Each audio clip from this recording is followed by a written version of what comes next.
25 ದಿನ ಖಮೇನಿ ದೇಹ ಸುರಕ್ಷಿತವಾಗಿ ಇಟ್ಟಿದ್ದೇಗೆ ಇರಾನ್?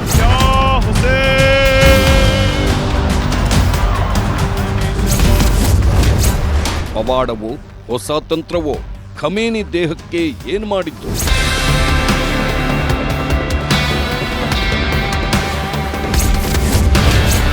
ಲೆನಿನ್ ಬೆರಳು, ಐನ್ಸ್ಟೀನ್ ಮೆದುಳು ಶತಮಾನ ದಾಟಿದರೂ ಕೊಳೆಯೋದಿಲ್ಲ ಏಕೆ?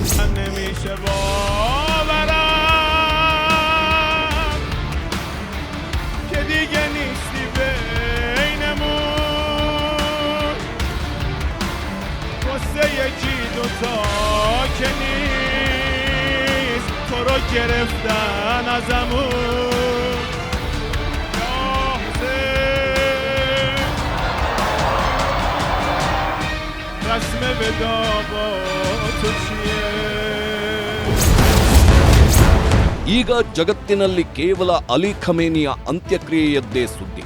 ಖಮೇನಿ ಅಂತ್ಯಕ್ರಿಯೆಯನ್ನ ನ ಭೂತೋ ನ ಭವಿಷ್ಯತಿ ಎಂಬಂತೆ ನಡೆಸಿ ಅಮೆರಿಕ ಇಸ್ರೇಲ್ಗೆ ಬಲುದೊಡ್ಡ ಸಂದೇಶ ಕೊಡಲು ಇರಾನ್ ಪ್ರಯತ್ನಿಸುತ್ತಿದೆ. ಇರಾನ್ನಿಂದ ತೊಡಗಿ ಇರಾಕ್ವರೆಗೆ 4 ಮಹಾನಗರಗಳಲ್ಲಿ ಖಮೇನಿಯ ಬೃಹತ್ ಅಂತಿಮ ಯಾತ್ರೆ ಸಾಗಲಿದೆ. ಸುಮಾರು 3000 ಕಿಲೋಮೀಟರ್ ದೂರ ಸಾಗಲಿರೋ ಈ ಅಂತಿಮ ಯಾತ್ರೆಯ ಹೊತ್ತಲ್ಲೇ ಅಮೆರಿಕ ಮತ್ತು ಇಸ್ರೇಲ್ ಅಟ್ಯಾಕ್ ನಡೆಸೋ ಪ್ಲಾನ್ ಕೂಡ ರೂಪಿಸಿವೆ. ಅಂತಿಮ ಯಾತ್ರೆಯ ಮೇಲೆ ದಾಳಿ ನಡೆಯೋ ಸಾಧ್ಯತೆಯನ್ನ ಇರಾನ್ನ ಬೇಹುಗಾರಿಕಾ ದಳವು ದೃಢೀಕರಿಸಿದೆ. ಒಂದು ವೇಳೆ ಹಾಗೇನಾದರೂ ಆದರೆ ಇಸ್ರೇಲ್ ಅಮೆರಿಕ ಸರ್ವನಾಶವಾಗಲಿವೆ ಅಂತಲೂ IRGC ಖಡಕ್ ಧಮಕಿ ನೀಡಿದೆ. ಇದೇ ಕಾರಣಕ್ಕೆ ಮೊಜ್ತಬಾ ಖಮೇನಿ ತಮ್ಮ ತಂದೆಯ ಅಂತ್ಯಕ್ರಿಯೆಯಲ್ಲಿ ಭಾಗಿಯಾಗಲ್ಲ ಅಂತಲೂ ಹೇಳಲಾಗ್ತಿದೆ. ಈ ಐತಿಹಾಸಿಕ ಗಿನ್ನೆಸ್ ರೆಕಾರ್ಡ್ಗೆ ಸೇರೋ ಅಂತ್ಯಕ್ರಿಯೆಯ ಬಗ್ಗೆ ವಿವರ ಹೇಳುವುದಕ್ಕೂ ಮುನ್ನ ಇಷ್ಟು ದಿನ ಖಮೇನಿ ಮೃತದೇಹ ಸುರಕ್ಷಿತವಾಗಿ ಇಟ್ಟಿದ್ದೇಗೆ? ಇದು ಪವಾಡವ? ಖಮೇನಿ ದೇಹಕ್ಕೆ ಏನು ಮಾಡಿದ್ರು ಅನ್ನೋ ರೋಚಕ ವಿವರಗಳನ್ನ ಹೇಳ್ತೀವಿ.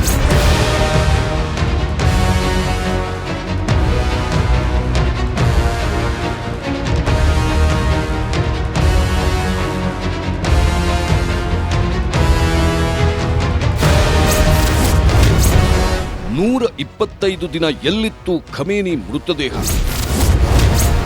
ಕೆಮಿಕಲ್ ಬಳಸದೆ ಶವ ಕೆಡದೆ ಉಳಿದಿದ್ದು ಹೇಗೆ?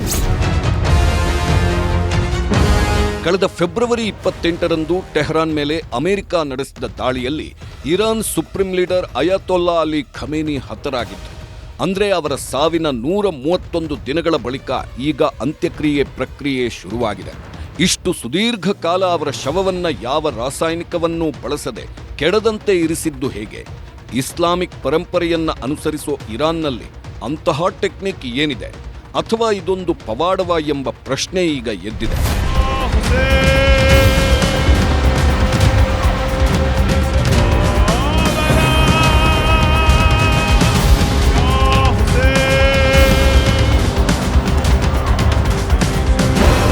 ಸಾಮಾನ್ಯವಾಗಿ ಇಸ್ಲಾಮಿಕ್ ಶರಿಯಾ ಕಾನೂನಿನ ಪ್ರಕಾರ ಯಾವುದೇ ವ್ಯಕ್ತಿ ಮರಣ ಹೊಂದಿದ 24 ಗಂಟೆಗಳ ಒಳಗಾಗಿ ಅಂತ್ಯ ಸಂಸ್ಕಾರ ನೆರವೇರಿಸಬೇಕು. ಅಷ್ಟೇ ಅಲ್ಲದೆ ದೇಹಕ್ಕೆ ಯಾವುದೇ ರಾಸಾಯನಿಕಗಳನ್ನು ಲೇಪಿಸಿ ರಕ್ಷಿಸಿಡುವುದನ್ನು ಇಸ್ಲಾಂ ಧರ್ಮ ಕಟ್ಟುನಿಟ್ಟಾಗಿ ನಿಷೇಧಿಸುತ್ತೆ. ಆದರೆ ಅಯತೊಲ್ಲಾ ಅಲಿ ಖಮೇನಿಯವರ ಪಾರ್ಥಿವ ಶರೀರವನ್ನು ಸಂರಕ್ಷಿಸಲು ಕೆಲವು ವಿನಾಯಿತಿ ನೀಡಲಾಗಿತ್ತು. ಫೆಬ್ರವರಿಯಿಂದ ಜುಲೈವರೆಗೆ ಅಯತೊಲ್ಲಾ ಅವರ ಮೃತದೇಹವನ್ನು ಹೇಗೆ ಸುರಕ್ಷಿತವಾಗಿ ಇಡಲಾಗಿತ್ತು? ಈ ಕುತೂಹಲಕ್ಕೆ ಉತ್ತರ ಇಲ್ಲಿದೆ.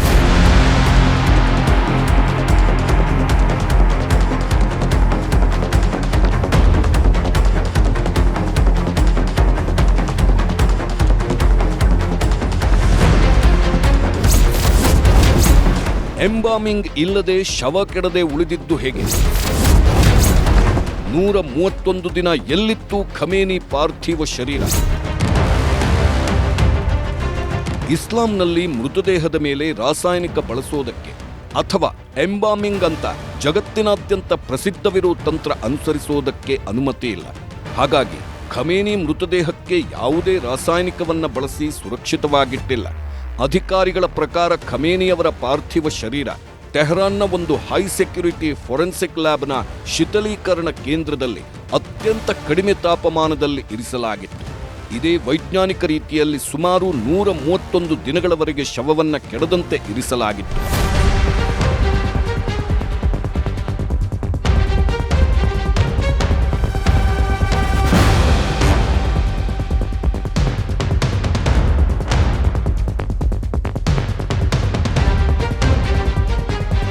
ಶಿಯಾ ಮುಸ್ಲಿಂ ಧರ್ಮಶಾಸ್ತ್ರದಲ್ಲಿ ಯುದ್ಧ ಅಥವಾ ದೇಶದ ತುರ್ತು ಪರಿಸ್ಥಿತಿಯಂತಹ ಅಸಾಧಾರಣ ಸಂದರ್ಭಗಳಲ್ಲಿ ಅಂತ್ಯ ಸಂಸ್ಕಾರವನ್ನ ಮುಂದೂಡಲು ಮತ್ತು ಶೀತಲೀಕರಣದ ಮೂಲಕ ದೇಹವನ್ನ ಕಾಯ್ದಿರಿಸಲು ಅವಕಾಶವಿದೆ. ಇರಾನ್ನ ಉನ್ನತ ಮೌಲ್ವಿಗಳು ಈ ಅಪರೂಪದ ವಿನಾಯಿತಿಯನ್ನ ಬಳಸಿಕೊಂಡು ಸುಪ್ರೀಂ ಲೀಡರ್ ಮೃತದೇಹವನ್ನ 4 ತಿಂಗಳುಗಳ ಕಾಲ ಕರಗದ ಹಿಮದ ನಡುವೆ ಸುರಕ್ಷಿತವಾಗಿರಿಸಿದ್ರು.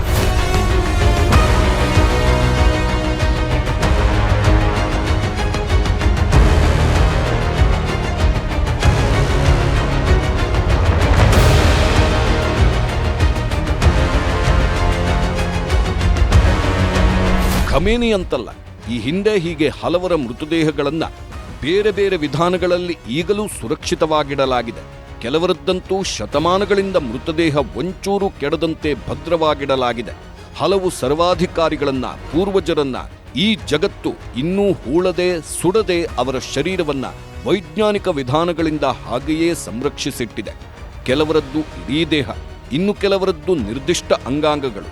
ಆ ನಾಯಕರು, ಸೆಲೆಬ್ರಿಟಿಗಳು, ಸರ್ವಾಧಿಕಾರಿಗಳು ಹೀಗೆ ತಮ್ಮದೇ ಅಂಗಾಂಗಗಳ ಮೂಲಕ ಇನ್ನೂ ಲ್ಯಾಬ್ಗಳಲ್ಲಿ, ಸಂಗ್ರಹಾಲಯಗಳಲ್ಲಿ, ಅರಮನೆಗಳಲ್ಲಿ ಸುರಕ್ಷಿತವಾಗಿದ್ದಾರೆ. ದಶಕಗಳಿಂದ, ಶತಮಾನಗಳಿಂದ.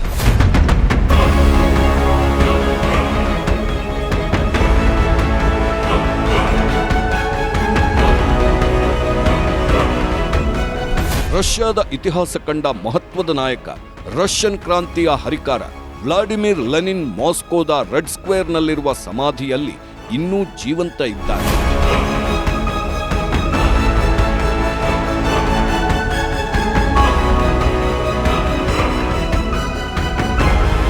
ಇನ್ನು ಫ್ಲಾರೆಸ್ ನಗರದಲ್ಲಿ ಪ್ರಸಿದ್ಧ ಇಟಾಲಿಯನ್ ವಿಜ್ಞಾನಿ ಗೆಲಿಲಿಯೋನ ಹೆಬ್ಬೆರಳು ಶತಮಾನ ಕಳೆದರೂ ಹಾಗೆಯೇ ಕೆಡದೆ ಶಾಶ್ವತವಾಗಿ ಉಳಿದಿದೆ.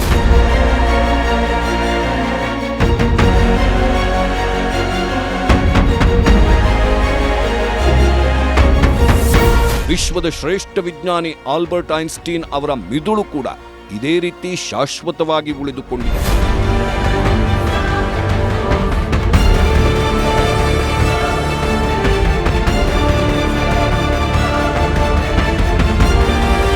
ಅರ್ಜೆಂಟೀನಾದ ಮಾರ್ಕ್ಸ್ವಾದಿ ಕ್ರಾಂತಿಕಾರಿ ಚೆಗುವೆರನ ಕೂದಲು ಕೂಡ ಮ್ಯೂಸಿಯಂನಲ್ಲಿ ಹೀಗೆ ಒಂಚೂರು ಕೆಡದಂತೆ ಚಿರಂಜೀವಿಯಾಗಿ ಉಳಿದಿದೆ.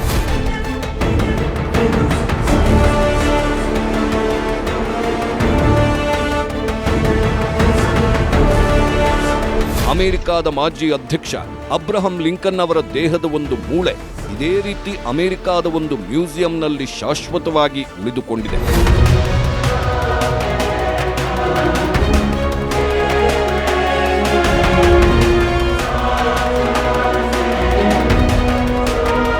ಎಸ್, ದಶಕಗಳಿಂದ, ಶತಮಾನಗಳಿಂದ ಇವರೇಕೆ ಹೀಗೆ ಗಾಜಿನ ಪೆಟ್ಟಿಗೆಯೊಳಗೆ ಮಲಗಿದ್ದಾರೆ? ಇವೆಲ್ಲ ಸಾಧ್ಯವಾಗಿರೋದು ಹೇಗೆ? ಇಲ್ಲಿದೆ ಮೃತ ಶರೀರಗಳನ್ನು ಸಂರಕ್ಷಿಸಿಡುವ ವಿಧಾನವಾಗಿರುವ ಎಂಬಾಮಿಂಗ್ ಜಗತ್ತಿನ ರೋಚಕ ಕಥೆ.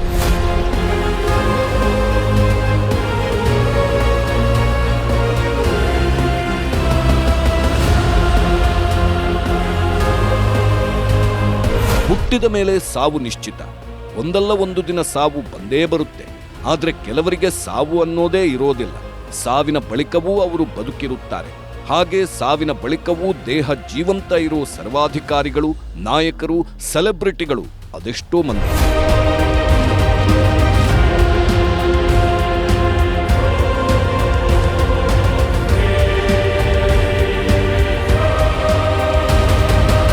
ಈ ಭೂಮಿ ಮೇಲೆ ಖಮೇನಿಯಂತೆ ಇನ್ನೂ ಹಲವು ಸರ್ವಾಧಿಕಾರಿಗಳು ವಿಜ್ಞಾನದ ಕೈಚಳಕದಿಂದ ದೊಡ್ಡ ಗಾಜಿನ ಬುರುಡೆಯೊಳಗೆ ಈಗಲೂ ಸುರಕ್ಷಿತವಾಗಿದ್ದಾರೆ. ಸಾವು ಅಂತಿಮವಲ್ಲ ಎಂದು ನಂಬಿದ್ದ ಈಜಿಪ್ಟಿನವರು ಇನ್ನೆಂದಾದರೂ ಜೀವಾತ್ಮ ಮರಳಬಹುದೇನೋ ಎಂಬ ನಂಬಿಕೆಯಲ್ಲಿ ಕ್ರಿಸ್ತಪೂರ್ವ 2600ರಲ್ಲೇ ಮಡಿದವರನ್ನು ಮಮ್ಮಿಗಳನ್ನಾಗಿರಿಸಿದ್ದರು. ಚಿಲಿ ಮತ್ತು ಪೆರುವಿನ ಚಿಂಚೋರೋ ಜನರು ಕ್ರಿಸ್ತಪೂರ್ವ 5000ದಷ್ಟು ಹಿಂದೆಯೇ ಮೃತದೇಹಗಳನ್ನು ಸಂರಕ್ಷಿಸುತ್ತಿದ್ದರು. ಸಾವಿನ ರಹಸ್ಯ ಭೇದಿಸಲು ಪ್ರಯತ್ನಿಸಿದ್ದ ಇವರೆಲ್ಲರಿಗಿಂತ ನಂತರ ಬಂದ ಸರ್ವಾಧಿಕಾರಿಗಳ ಕಥೆ ಭಿನ್ನ.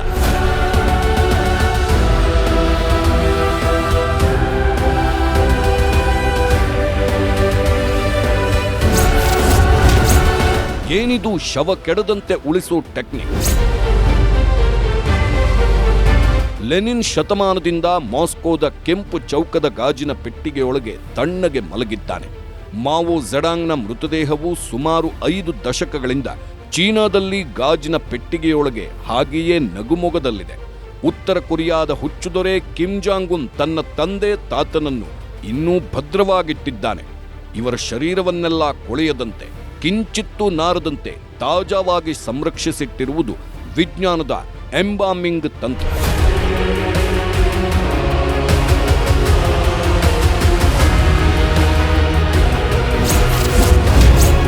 ಸತ್ತವರೆಲ್ಲರನ್ನೂ ಸಂರಕ್ಷಿಸಿಡಬಹುದೇ? ಖಂಡಿತ ಇಲ್ಲ. ಇದೊಂದು ದುಂದುವೆಚ್ಚದ ಪ್ರಕ್ರಿಯೆ. ನಮ್ಮಂಥ ಶ್ರೀಸಾಮಾನ್ಯರಿಗೆ ಇದೆಲ್ಲ ಸಾಧ್ಯವಿಲ್ಲ. ಸುದೀರ್ಘ ಕಾಲದ ಸಂರಕ್ಷಣೆಗೆ ವಿಶೇಷ ಆರೈಕೆ ಬೇಕು. ಆಧುನಿಕ ವಿಜ್ಞಾನವು ಕೊಳೆಯುವಿಕೆಯನ್ನು ನಿಧಾನಗೊಳಿಸಬಹುದಷ್ಟೇ, ಆದರೆ ಈಗಾಗಲೇ ನಾಶವಾಗಿರುವ ಅಂಗಾಂಶಗಳನ್ನು ಪುನರ್ಸ್ಥಾಪಿಸಲು ಸಾಧ್ಯವಿಲ್ಲ. ಸರ್ವಾಧಿಕಾರಿಗಳ ಶವ ಕೆಡದಂತೆ ಇಡಲು ನುರಿತ ವೈದ್ಯರ ತಂಡವೇ ಇದೆ. ಚರ್ಮವು ಒಣಗುವುದನ್ನು, ಅಂಗಗಳು ಕುಗ್ಗುವುದನ್ನು, ಬಣ್ಣಗಳು ಮಸುಕಾಗುವುದನ್ನು ಪ್ರತಿ ಕ್ಷಣವೂ ಪರೀಕ್ಷಿಸುತ್ತಾ ಅದಕ್ಕೆ ತಕ್ಕನಾದ ಉಪಚಾರಗಳನ್ನು ನಿರ್ವಹಿಸುತ್ತಾರೆ. ಅದು ಬಲು ದುಬಾರಿಯಾದ ಯೋಜನೆ.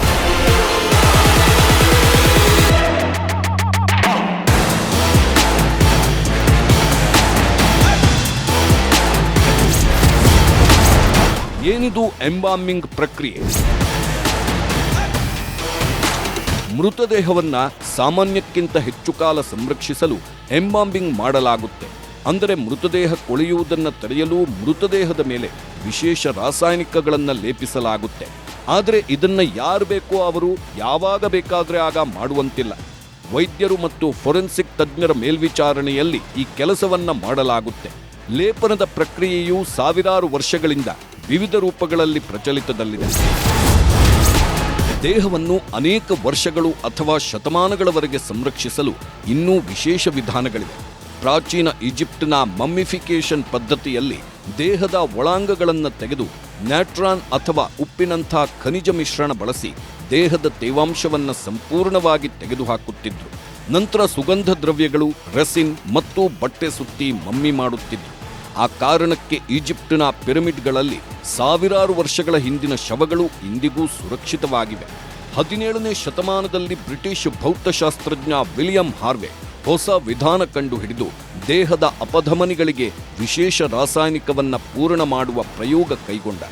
ಇದು ದೇಹ ಕೊಳೆಯುವಿಕೆಯನ್ನು ನಿಧಾನಗೊಳಿಸಿತು. ಈ ವಿಧಾನ ಇಂದಿಗೂ ಚಾಲ್ತಿಯಲ್ಲಿದೆ.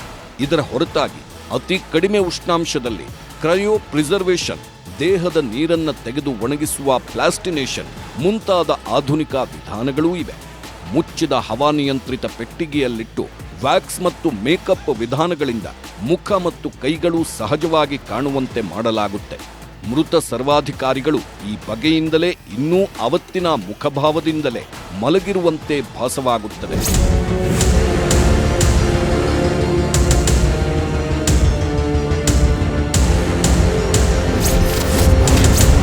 ಗಾಜಿನ ಪೆಟ್ಟಿಗೆಯೊಳಗೆ ಇರೋ ಸರ್ವಾಧಿಕಾರಿಗಳು ಶತಮಾನದಿಂದ ಚಿರಂಜೀವಿ ಲೆನಿನ್, ಗೆಲಿಲಿಯೋ ಹೆಬ್ಬೆರಳು, ಐನ್ಸ್ಟೀನ್ ಮಿದುಳು.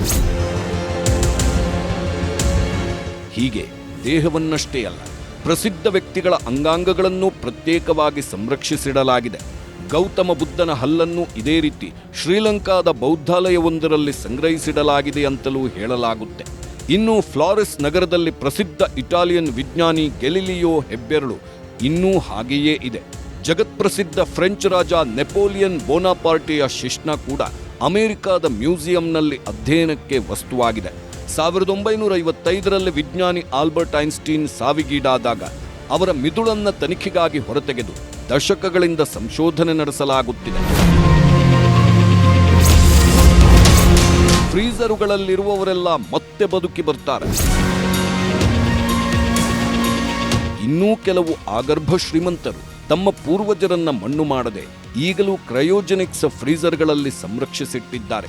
ವಿಜ್ಞಾನ ಮುಂದುವರೆದು ಸತ್ತವರನ್ನೂ ಬದುಕಿಸುವ ದಿನ ಮುಂದೆಂದಾದರೂ ಬಂದರೆ ತಮ್ಮ ತಂದೆ ತಾಯಿ, ಅಜ್ಜ ಅಜ್ಜಿಯರನ್ನೆಲ್ಲ ಪುನಃ ಎದ್ದು ನಿಲ್ಲಿಸಬಹುದು, ಕೈ ಹಿಡಿದು ವಾಕಿಂಗ್ ಮಾಡಿಸಬಹುದು ಎಂಬ ಆಸೆ ಇವರದ್ದು. ಜಗತ್ತಿನಲ್ಲಿ ಈ ರೀತಿ 600 ಮಂದಿಯ ಶವಗಳನ್ನು ಕೋಟ್ಯಾಂತರ ಹಣ ಸುರಿದು ಕ್ರಯೋಜೆನಿಕ್ಸ್ ವಿಧಾನದಿಂದ ಸಂರಕ್ಷಿಸಿಡಲಾಗಿದೆ.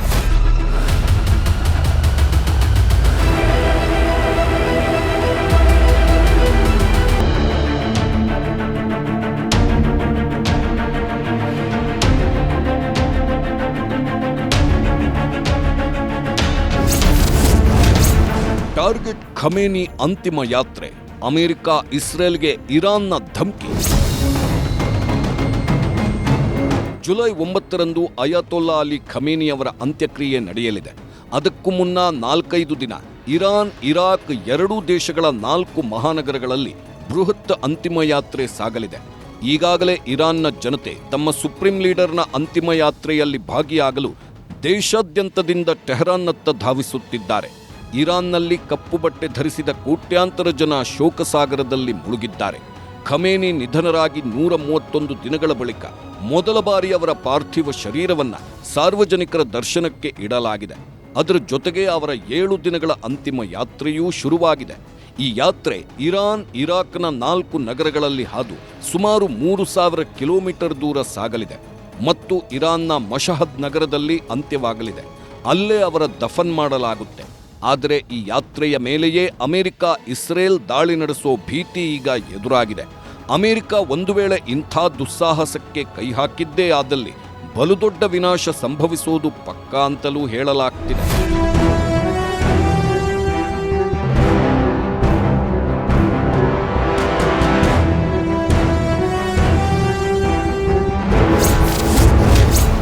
ಇರಾನ್ನ ಜಾಯಿಂಟ್ ಮಿಲಿಟರಿ ಕಮಾಂಡ್ ಖಾತಮ್ ಅಲ್ ಅಂಬಿಯಾ ಪ್ರಕಾರ ಖಮೇನಿ ಅಂತಿಮ ಯಾತ್ರೆಯ ಹೊತ್ತು ಇಸ್ರೇಲ್ ದಾಳಿ ನಡೆಸುವ ಸಾಧ್ಯತೆ ಇದೆ.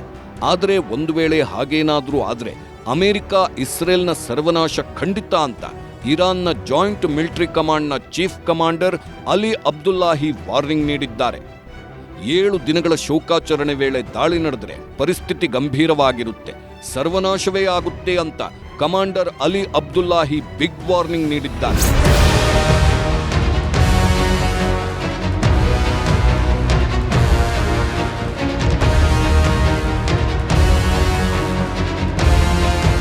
ಇನ್ನು ಇದೇ ಕಾರಣಕ್ಕೆ ಈಗಿನ ಸುಪ್ರೀಂ ಲೀಡರ್ ಮೊಜ್ತಬಾ ಖಮೇನಿ ತಂದೆಯ ಅಂತ್ಯಕ್ರಿಯೆಯಲ್ಲಿ ಭಾಗಿಯಾಗಲ್ಲ ಅಂತ ಹೇಳಲಾಗ್ತಿದೆ.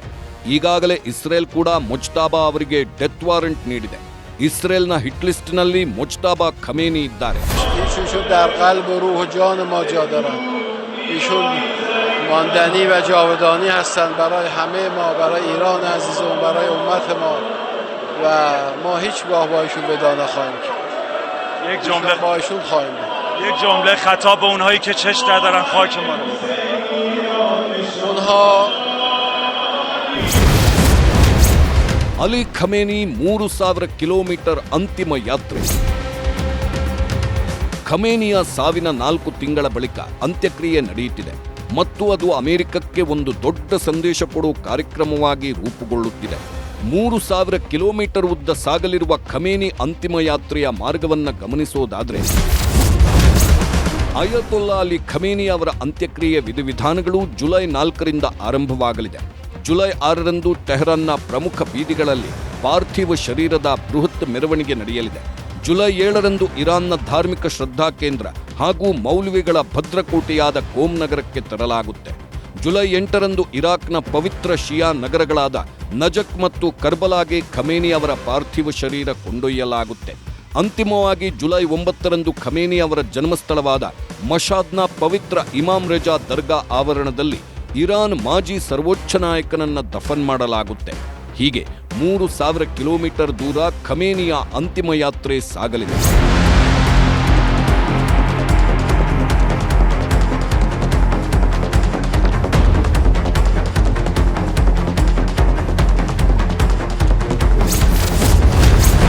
ಖಮೇನಿ ಅಂತಿಮ ಮೆರವಣಿಗೆಗೆ ಬೇಕಾದ ಎಲ್ಲ ತಯಾರಿಯನ್ನು ಇರಾನ್ ಸರ್ಕಾರ, ಸೇನೆ ಮಾಡಿದೆ. ಟೆಹರಾನ್ಗೆ ಬರುವ ಎಲ್ಲರಿಗೂ ಉಚಿತವಾಗಿ ರೋಟಿ ಹಂಚಲಾಗುತ್ತೆ. ಇದಕ್ಕೆಂದೇ 5 ಕೋಟಿ ರೋಟಿಯನ್ನು ತಯಾರಿಸಲಾಗ್ತಿದೆ. ಹೊರಗಿನಿಂದ ಬರುವವರಿಗಾಗಿ ಟೆಹರಾನ್ನಲ್ಲಿ 5000 ಮಸೀದಿಗಳು, 700 ಶಾಲೆಗಳು, ಆಟದ ಮೈದಾನಗಳಲ್ಲಿ ತಂಗೋದಕ್ಕೆ ಶಿಬಿರದ ವ್ಯವಸ್ಥೆ ಮಾಡಲಾಗಿದೆ. ಟೆಹರಾನ್ನ ಎಲ್ಲ ಪ್ರಮುಖ ಎಕ್ಸ್‌ಪ್ರೆಸ್ ವೇಗಳನ್ನು ಬಸ್ಗಳು, ಯಾತ್ರಿಕರ ವಾಹನಗಳ ಪಾರ್ಕಿಂಗ್ ಸ್ಥಳವಾಗಿ ಬದಲಾಯಿಸಲಾಗಿದೆ. ಅಲ್ಲದೆ ಸಂಪರ್ಕ ಸಾಧನಗಳಿಗೆ ಕೊರತೆಯಾಗಬಾರದು ಅಂತ ಟೆಹರಾನ್ನ ಪ್ರಮುಖ 10 ಪ್ರದೇಶಗಳಲ್ಲಿ ಉಚಿತ high speed fibre optic internet access ಪಾಯಿಂಟ್ಗಳನ್ನು ಸ್ಥಾಪಿಸಲಾಗಿದೆ. ಇವೆಲ್ಲದರ ಜೊತೆಗೆ ಐಆರ್ಜಿಸಿಯಿಂದ ಪೊಲೀಸ್ ಸರ್ಪಗಾವಲು ಹಾಕಲಾಗಿದೆ.